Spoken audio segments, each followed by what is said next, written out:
নমস্কার বন্ধুরা, আমার খাই খাই ভাই চ্যানেলে সবাইকে স্বাগত জানাই। আজ আমি রুই মাছের তেল ঝাল বানাবো। কত সিম্পলভাবে ঘরে সবজি দিয়ে আমি রুই মাছের তেল ঝাল বানাই দেখো। তো প্রথমে মাছগুলো খুব ভালোভাবে আমি ধুয়ে নুন, হলুদ আর কাঁচা সর্ষের তেল দিয়ে খুব ভালো মতো মেখে নিয়েছি। তারপরে পোস্তটাকে আমি ফার্স্টে কী করছি জানো, পোস্তটা এটা একটা টিপস বন্ধুরা, তোমরা করে দেখো। পোস্তটা শুকনো খোলায় ফার্স্টে ভালো মতন, যাতে মিক্সার মেশিনের বাটিটাতে কোনো জল না থাকে, শুকনো খোলায় খুব ভালো মতন তোমরা পোস্তটাকে গুঁড়িয়ে নেবে। ফার্স্টে শুকনো গুঁড়িয়ে নেবে, জল দেবে না, পোস্তটাকে জলে ভিজিয়েও রাখবে না।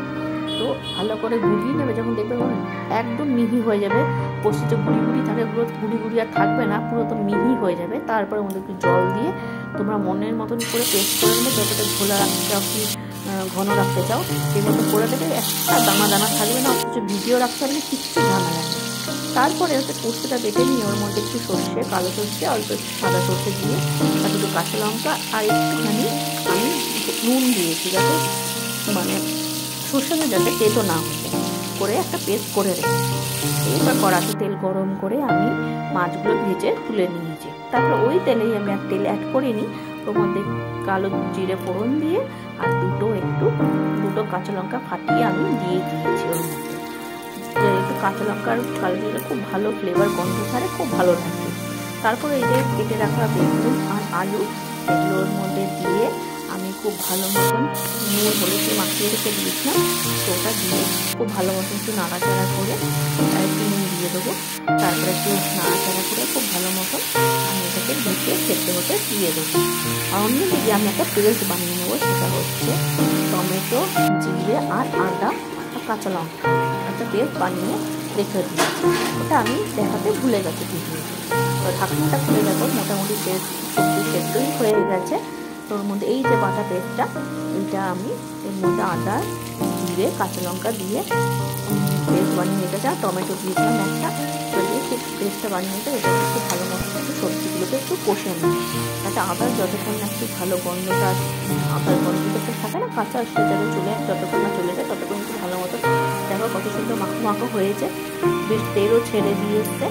তো ওর মধ্যে এবার আমি একটু জল দিয়ে আর একটু ভালো মতন একটু কষে নিয়ে, যাতে আদার গন্ধটা একটুখানি চলেও গেছে, তো ভালো মতো কষে নিয়ে দেখো একটু ফুটে উঠেছে। এর মধ্যে আমি এই যে পেস্টটা বানিয়ে দিয়েছিলাম, কালো সর্ষে, সাদা সর্ষে আর একটু পোস্ত দিয়ে আর কাঁচা লঙ্কা দিয়ে, সেই পেস্টটা আমি দিয়ে দেবো এর মধ্যে।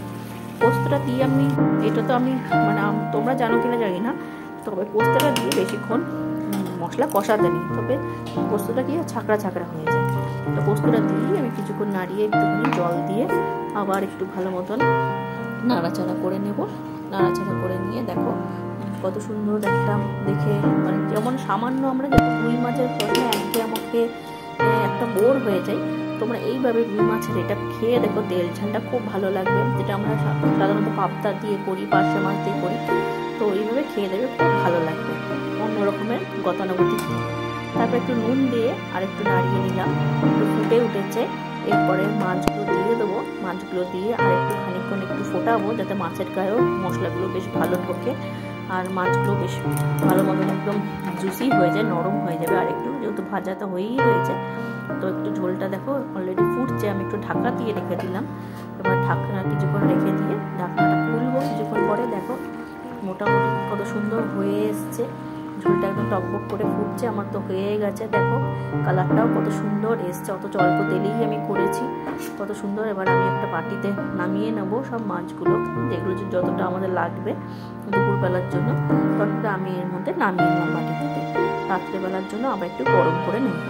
দেখো কত সুন্দর লাগছে দেখতে, সাধারণ গতানুগতিক থেকে কত ভালো লাগছে।